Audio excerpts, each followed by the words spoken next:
And I just wish I knew this before my first deal because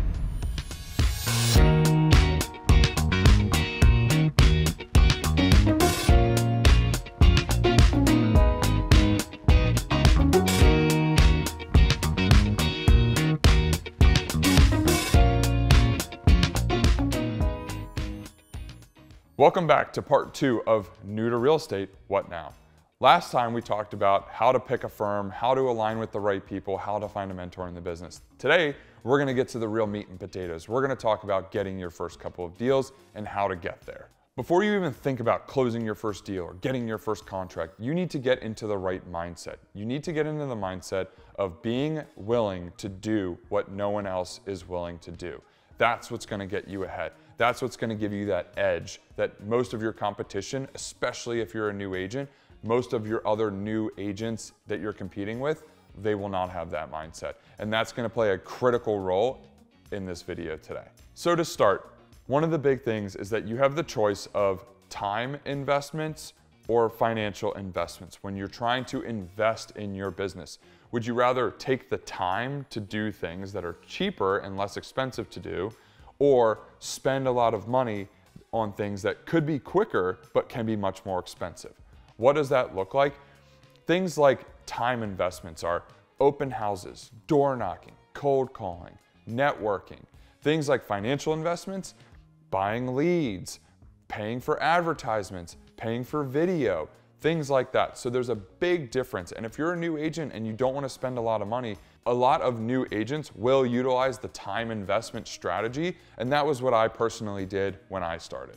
For me personally, when I got into the industry, into residential real estate, I was in my late 20s and my friends were going out on Fridays and Saturday nights or going to brunch on Sundays, and I was working. I was staying home, making sure that I was prepared for whatever I had going on the next day because I didn't have the money to spend to invest in the business. I had time to invest in the business. I didn't have a lot of deals going on. I didn't have lots of clients calling me for everything. So I had the ability to take the time to really focus on building out the foundation of my business. And that was a huge piece, again, because I didn't have all kinds of capital to invest in the business. So now that we've gone through a little bit of mindset and the thought process behind whether you're gonna spend money to build the business or spend time to build the business, now we need to talk about how to get right now business. And what is the best way to do that? Open houses. Why are open houses so great? Because you're able to put yourself out there in the community as the real estate professional. And sure, not every single person walking into an open house is ready, willing, and able to buy a house right now and not represented by another real estate agent. But there are a lot of people who will go get a cup of coffee on a Saturday, go to lunch, and then go drive around and pop into an open house because they're thinking of buying and they haven't engaged a real estate agent yet. The other benefit to open houses is the opportunity to build relationships in the community. It also, and we'll get to this, allows you to do a lot of additional things in your real estate business that are gonna layer just that one event.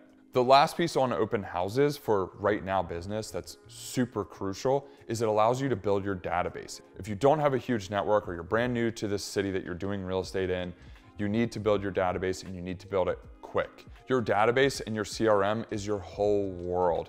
Nothing else matters other than that. And building that out when you first start is how you're going to allow yourself to build a bigger foundation as a new agent. Now, the third part, or the last part, to getting right now business and getting going and getting your first couple deals is layering everything you do.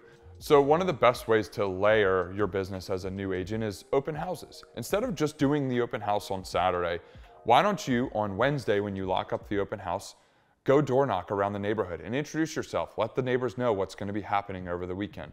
On Thursday, host a broker open, invite agents to that house so they can see the house, so you can meet new agents and network with other agents. On Friday, call around the neighbors of the open house to invite them again to the private neighbors only open house before the public one on Saturday. On Saturday, host the open house. Make sure you have a lot of signs. I can teach you how to do signs. It's a fun part of open houses, is putting signs out, believe it or not. Then after the open house, put everyone who came in immediately into your CRM. Call around the neighbors or door knock the neighbors again to let them know how the open house went. All of these things are going to position you as an expert in that neighborhood. They're going to position you as a real estate professional that they can trust around the neighborhood. And going full circle back to the time investment or money investment, this is a great way to invest a lot of time without having to spend a lot of money in your business to build a big foundation in every single neighborhood that you're doing an open house in. You can see how doing all of these activities all week, meeting lots of people, staying in front of the neighbors all week is a lot better than just hosting the open house on a Saturday. Another great example of layering, social media. I do a lot with social media. That's what I did when I started my business, also layering it on top of open houses.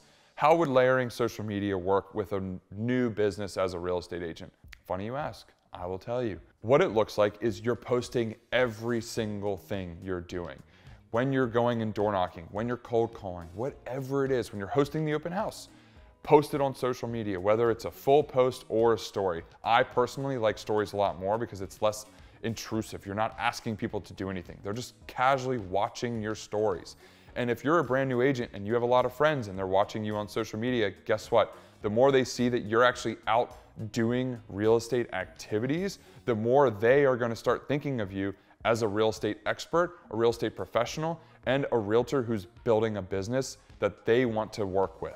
So instead of substituting the work and posting on social media, you're supplementing everything you're doing in order to build your business by also posting it on social media. Again, to layer everything that you're doing, the open houses, the social media, the cold calls, the door knocking, everything, you're layering it on top of itself so that then you can really build a solid and large foundation for your business. The key is, and I can't emphasize this enough, all of these things are to supplement your business. They are to layer your business, not to substitute it. You don't just pick and choose one little thing here and there. You have to do all of these things. And again, full circle, you can either spend the time to set all this up and to focus on all this, or you can spend money to hire people to help you do this. So these are the things that you need to think about as a new agent that will help you get your business up and running quickly and either for a little bit of money or a lot of money. But it can be done. It's not easy, but it's worth it. So if you have any more questions, you want to learn more about how to get going, you need a mentor, call me, DM me, and be sure to like and subscribe on YouTube, and I'll see you next week.